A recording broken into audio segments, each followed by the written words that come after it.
தி legend Saravana ஸ்டோர்ஸின் Akshaya Tritiya offer சவரனுக்கு 1000 ரூபாய் தள்ளுபடி மே 12 வரை. ஒன் இண்டியா ஹவுஸ் ஆட் நேயர்களுக்கு வணக்கம். Chennai super Kings versus Rajasthan Royals match ஒரு பயங்கரமாக நடந்து முடிஞ்சிருக்குது. அண்ட் சென்னை சூப்பர் கிங்ஸ் கொஞ்சம் ஈஸியாகவே விக்டரியை ரெஜிஸ்டர் பண்ணியிருக்காங்க அப்படின்னு கூட நம்ம சொல்லிடலாம். ஸோ இதை பற்றி நிறைய விஷயங்கள் பேச வேண்டியிருக்கு. யாரோட பேச போகிறோம் அப்படின்னா கிரிக்கெட் அனலிஸ்ட் ரமேஷ் அவர்களோட தான். வணக்கம் சார். வணக்கம். வணக்கம் லியோ. ஸோ சிஎஸ்கே வந்து ஒரு பயங்கரமான ஒரு வின்னர் ரெஜிஸ்டர் பண்ணியிருக்காங்க. இது மூலமா பிளே ஆஃப்ஸுக்கு அவங்க ஒரு கால் எடுத்து வச்சிட்டாங்க அப்படின்ற மாதிரி பார்த்துக்கலாம்ல நம்ம. மே 12, 2013 ஜெய்ப்பூர்ல ராஜஸ்தான் ராயல்ஸ்க்கும் சிஎஸ்கேக்கும் மேட்ச். மே 12 இதே நாள் 2013 ஜெய்ப்பூர்ல ராஜஸ்தான் ராயல்ஸ்க்கும் சிஎஸ்கேக்கும் மேட்ச்.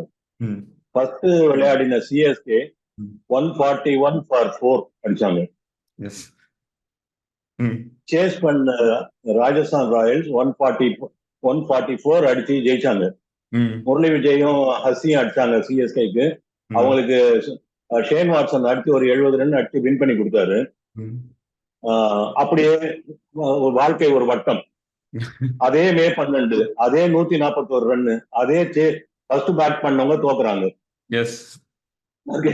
இந்த மேட்சை பொறுத்த வரைக்கும் இன்னும் சில இன்ட்ரெஸ்டிங் ஃபேக்ட்ஸ் இருக்கு.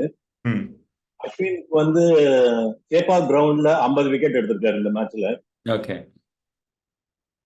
நம்ம போல்ட் வந்து 100 மேட்சஸ் கம்ப்ளீட் பண்ணிருக்காரு ஐபிஎல்ல. சிஎஸ்கே சேப்பாக்ல 50 வின் பண்ணிருக்காங்க. இந்த பேக்ரவுண்டோட இந்த மேட்சை பார்க்கலாம்.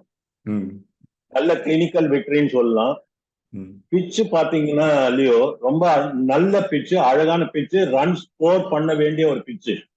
இதுல கிராஸ் ஒன்னும் கிடையாது, பாலமா வெடிப்பு கிடையாது, ஒன்னும் கிடையாது. நல்ல பிளாசிட் விக்கெட் தான் இது. ஆனா ரொம்ப டிசிப்ளின்டு போலிங் ஆரம்பிச்சாங்க சிஎஸ்கே. என்ன காரணமோ தெரியல, கொஞ்சம் சப்டியூட்டாவே ஆடினாங்க ஆரம்பத்துல இருந்து ராஜஸ்தான் ராயல்ஸ். அவங்களோட ஓபனர்ஸ் சரியா கிளிக் ஆகல. அதனால என்ன ஆச்சுன்னா, அது லேட்டர் ஆர்டர் பேட்ஸ்மேனும் ஏதோ இருக்கு போல இருக்கு, டெவில் இருக்கு போல இருக்கு பிச்சுல நினைச்சிட்டு கொஞ்சம் ஒரு பயத்திலேயே ஆடின மாதிரி எனக்கு ஒரு ஃபீலிங் இருந்தது. Of course credit to CSK bowlers, நல்லா டிசிப்ளின்டா போட்டாங்க. பட் அவங்க ஆர்ஆரோட பேட்டிங் பாத்தீங்கன்னா கொஞ்சம் எனக்கு பஸ்லிங்கா இருந்தது. ஏன் அப்படி ஆடுறாங்க ஒன்னும் புரியல. அந்த மாதிரி தான் இருந்தது. ரொம்ப ஒரு ஆர்டினரி ஸ்கோர் தான் இது இருந்தது. எந்த ஒரு மேட்சா இருந்தாலும் அந்த T20 கிரிக்கெட்ல பர்டிகுலர்லி ஒரு போலர்ஸ் டாமினேட்டிங் மேட்சா இருந்ததுன்னா அது பாக்குறதுக்கு அழகா இருக்கு. பாக்குறதுக்கு அதான் அந்த சஸ்பென்ஸ் இருந்துட்டே இருக்கு. இந்த பால்ல விக்கெட் விழுமா, இந்த பால் எடுப்பாங்களா, ஒரு ப்ரெஷர் வருமா, ஏதாவது டேர்ன் அரவுண்ட் ஆகுமா அப்படிங்கிற மாதிரியே இருந்தது. கொஞ்சம் ரொம்ப கம்ஃபர்டபுள் விக்டரின்னு சொல்ல முடியாது சிஎஸ்கே. கொஞ்சம் அவங்களும் அந்த ஹேட் தேர் ஹார்ட் இன் தி மவுத் அந்த மாதிரி தான் இருந்தது. கொஞ்சம் நடுவுல கொஞ்சம் ஒரு ப்ரெஷர் சிச்சுவேஷன் இருக்கதான் செஞ்சது. But overall full credit to Simranjit Singh சொல்லணும். அநேகமா நம்ம இந்த மேன் ஆஃப் த மேட்ச் அந்த பிரசன்டேஷன் நம்ம இன்னும் பார்க்கல, அதுக்குள்ள நம்ம இன்டர்வியூக்கு வந்துட்டோம்.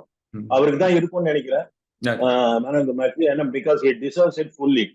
At the same time I will also give full credit to the way in which Ruturaj Gaikwad batter.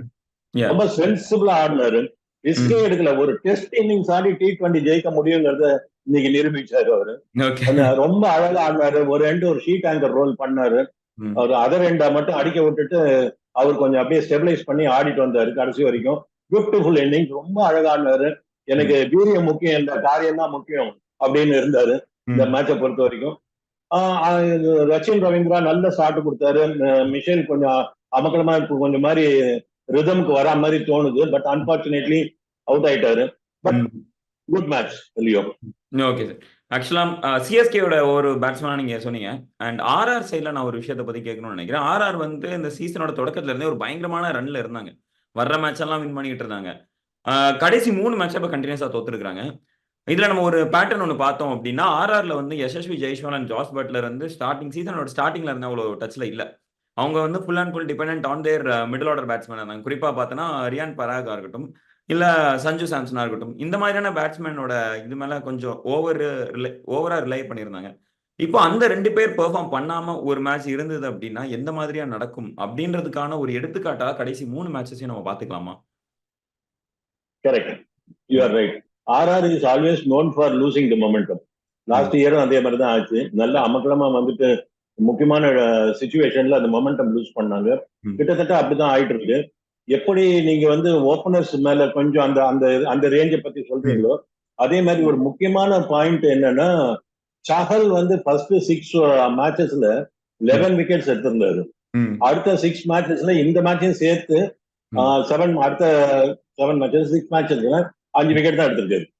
So அவரோட விக்கெட் டேக்கிங் எபிலிட்டி திடீர்னு டெட்டீரியரேட் ஆனது கூட ஒரு காரணமா தோணுது.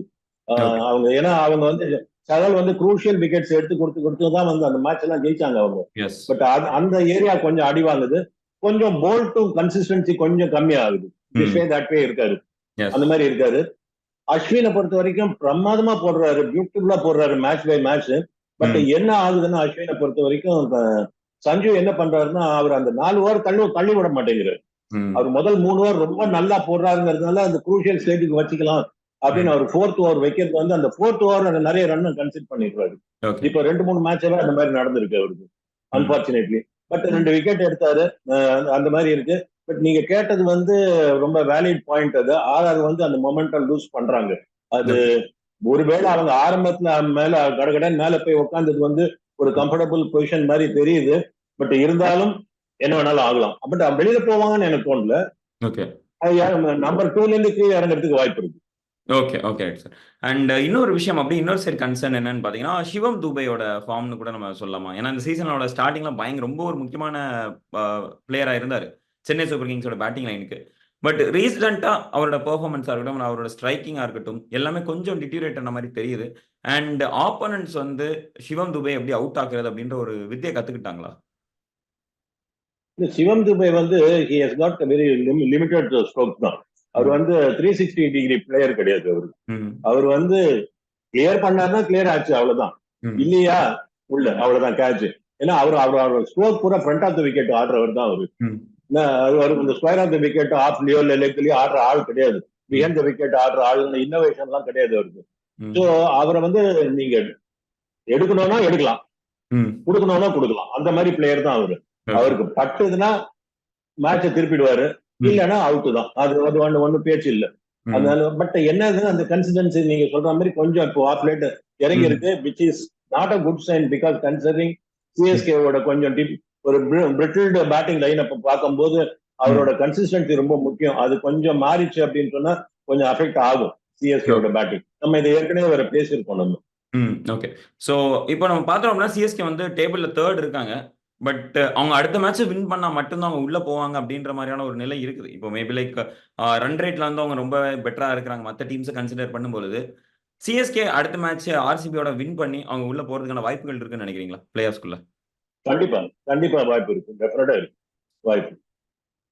இல்ல சார், ஆக்சுவலா அப்போ அவங்க எந்தெந்த விஷயங்களை ஹேண்டில் பண்ணணும்னு நினைக்கிறீங்க? எந்தெந்த மாதிரியா ஹேண்டில் பண்ண நல்லா இருக்கும்னு நினைக்கிறீங்க மேட்ச் அகைன்ஸ்ட் ஆர்சிபி? அவங்களோட போலிங்கை பொறுத்த வரைக்கும் சிஎஸ்கேக்கு ஒன்றும் பெரிய பயப்படுறதுக்குலாம் ஒண்ணும் இல்லை இல்லையோ. பேட்டிங் மட்டும் அவங்க ஸ்ட்ரெங்தன் பண்ணணும். எனக்கு தெரிஞ்சு இந்த ரச்சின் அண்ட் மிஷேல் கொஞ்சம் அந்த ஃபார்முக்கு வந்திருக்கிறது வந்து ஒரு நல்ல சைனா தெரியுது. ஓப்பனிங் பார்ட்னர்ஷிப் ஒரு 50-60 ரன் கொடுத்துட்டாங்கன்னா சிஎஸ்கேவோட பேட்டிங் வேற. ஏன்னா டெப்த் இருக்கு, சிஎஸ்கேவோட பேட்டிங்ல டெப்த் இருக்கு, அதுல சந்தேகமே கிடையாது. நீங்க ஷார்துல் தாக்கூர் வரைக்கும் ஆடலாம். இன்னும் இன்ஃபேக்ட் துஷார் தேஷ்பாண்டே ஒரு ஆடக்கூடிய ஒரு பேட் பண்ணக்கூடிய ஒரு ஆள் தான்.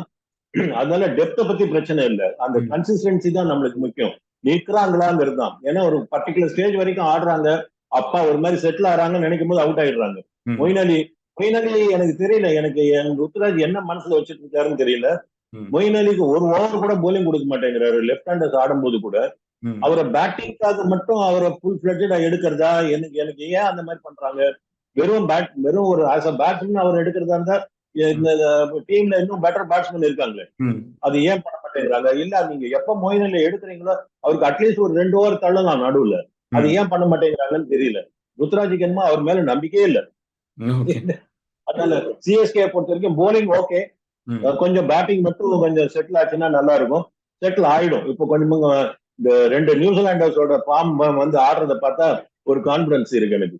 குட் பேட் ரஹானே உட்கார வச்சது ஒரு நல்ல மூவ். போன மேட்சே கூட நம்ம ஒரு பெரிய தப்பு பண்ண ருத்துராஜ் கேக்வார். ரஹானே ஆட விட்டு ஓபன் பண்ண வச்சுட்டு நம்பர் 3 வந்தது வந்து இமாலயன் மிஸ்டேக். அது பெரிய தப்பு பண்ணாரு, மகா தப்பு அது பண்ணினாரு. ஆனா இந்த மேட்ச் கரெக்ட் பண்ணாரு, அதுக்கு ஏத்த மாதிரி ஜெயிச்சாரு.